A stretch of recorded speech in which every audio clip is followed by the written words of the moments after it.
Assalamualaikum warahmatullahi wabarakatuh. Hello everyone.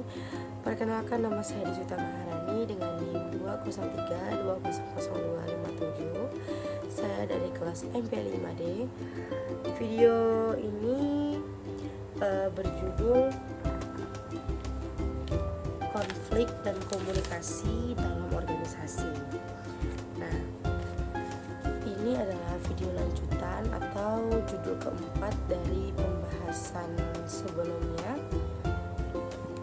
Langsung saja. Konflik merupakan bentuk interaksi perbedaan kepentingan, persepsi, dan pilihan. Wujudnya bisa berupa ketidaksetujuan kecil sampai ke perkelahian. Dari Brown 1998. Konflik sebagai suatu perbedaan pendapat di antara dua atau lebih anggota atau kelompok dan organisasi yang muncul dari kenyataan bahwa mereka harus membagi sumber daya yang langka atau aktivitas kerja, dan mereka mempunyai status, tujuan, nilai, atau pandangan yang berbeda, di mana masing-masing pihak berupaya untuk memenangkan kepentingan atau pandangannya. Konflik dapat dirasakan, diketahui, diekspresikan melalui perilaku-perilaku komunikasi. Dari Folger dan Pole 1984. Konflik senantiasa berpusat pada beberapa sebab utama: tujuan yang ingin dicapai, alokasi sumber-sumber yang dibagikan, keputusan yang diambil, maupun perilaku setiap pihak yang terlibat.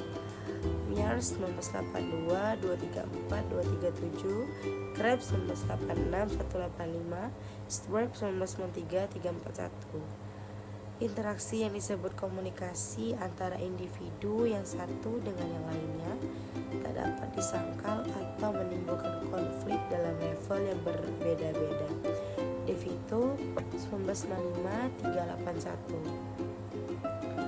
Konflik dalam organisasi menurut Myers 1993. Konflik pribadi, yaitu personal konflik, merupakan konflik yang terjadi dalam diri setiap individu karena pertentangan antara apa yang menjadi harapan dan keinginannya dengan apa yang dia hadapi atau dia peroleh. Yang kedua yaitu konflik antar pribadi atau interpersonal konflik, merupakan konflik yang terjadi antara individu yang satu dengan yang lain. Sumber perbedaan latar belakang individu, usia, jenis kelamin, kebiasaan, kepercayaan, cara pandang dari HCC dan LCC. Selanjutnya itu konflik organisasi atau organizational conflict, perilaku yang terjadi antara kelompok-kelompok dalam organisasi di mana anggota kelompok mengidentifikasikan dirinya dengan kelompoknya dan merasa bahwa kelompok lain menghalangi pencapaian tujuan maupun harapan-harapan. Faktor-faktor pendorong konflik dari Duff 1992 ada beberapa faktor. Yang pertama ada environment, yaitu perubahan lingkungan eksternal.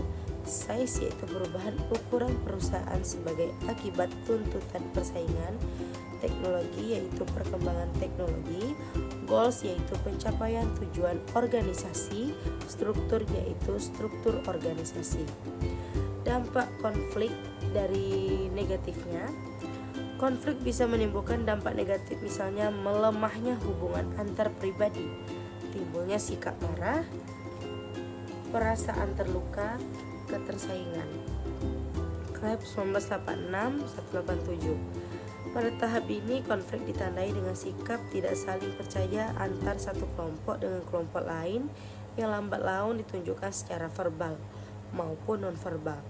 Raut wajah tidak senang, bersikap diam, atau mungkin menghindari kelompok lain. Pets and Fowles 1994, 250. Yang terakhir, pada level organisasi konflik membawa dampak negatif, pemborosan energi dan tenaga, hilangnya konsentrasi untuk pekerjaan, menurunnya rasa saling pengertian terhadap kelompok lain, kurangnya kerjasama antara kelompok, bahkan yang terjadi justru saling salah menyalahkan. koordinasi menjadi sangat buruk. Dev 1982-444. Nah, selain dampak konflik yang negatif, ada juga yang positifnya.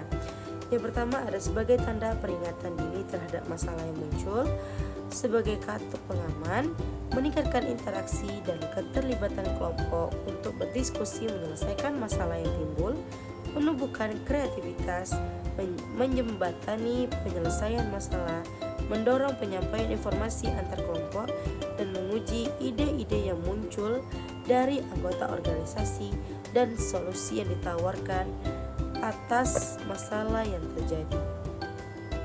Nah, mungkin hanya ini yang bisa saya sampaikan mengenai materi konflik dan komunikasi dalam organisasi.